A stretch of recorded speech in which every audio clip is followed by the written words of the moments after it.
А давайте-ка я расскажу вам, почему вам стыдно, когда вас хвалят. Знаете, такое странное чувство неловкости или смущения, когда вам говорят: ты молодец, ты отлично справился, а ты такой: да ладно, да что вы, да не так уж и сложно все это было. Меня зовут Марина Спивакова, я бизнес-коуч и эксперт в области здоровой самооценки. Непринятие похвалы – это такая странная штука, когда человек с одной стороны стремится к ней, а с другой стороны, получая ее, не знает, что с этим делать. И входит в такой своеобразный цикл. Стремлюсь к похвале, получаю, не знаю, что с этим делать, но снова стремлюсь к похвале. Химическая система вознаграждения, связанная в нашем мозге с выбросом дофамина, она достаточно древняя. Мы унаследовали ее от своих предков, древних людей, а те, в свою очередь, от млекопитающих. Выброс дофамина происходит тогда, когда мы близки к победе. Это некое предвкушение радости. А как думаете, какая самая главная радость была у древнего человека? Ну, безусловно, выжить.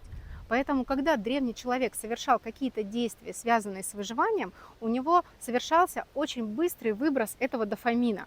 Поэтому, когда он прятался в пещере от саблезубого тигра, он, безусловно, очень радовался, и его нейроны кричали: «Ура, мы сегодня не умрем!» Поэтому, когда он возвращался в свою пещеру и рассказывал своим соплеменникам о том, что нашел пещеру, соплеменники тоже, безусловно, радовались и говорили: «Ух ты, здорово, ты наш герой!» В этот момент появлялось позитивное подкрепление, и дофамин вырабатывался снова. Таким образом, формируется очень устойчивая связь между действиями, которые способствуют выживанию, похвалой и выбросом дофамина. А давайте представим, если когда он вернулся в свою пещеру, его соплеменники сказали: ты знаешь, ты можешь лучше.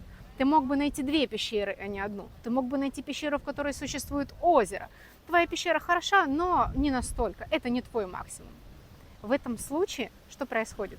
Первый выброс дофамина, который связан с тем, что пещера была найдена, будет просто расщепляться и уходить в ноль, сходить на нет. Таким образом, мотивация делать что-то дальше будет намного ниже.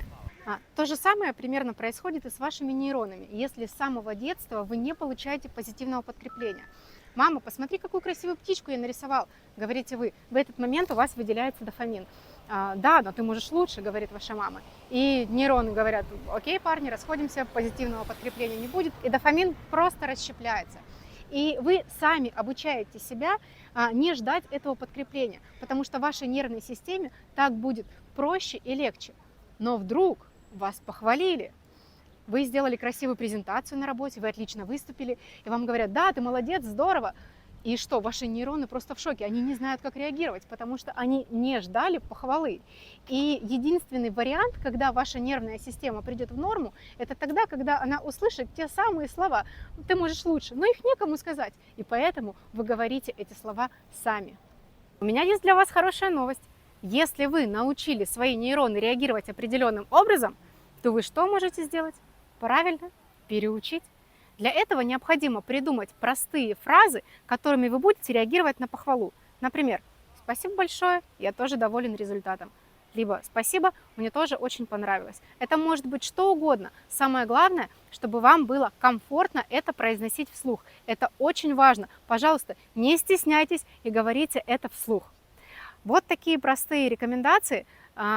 Спасибо вам за то, что смотрите. Подписывайтесь на мой канал, нажимайте лайки, ставьте колокольчик.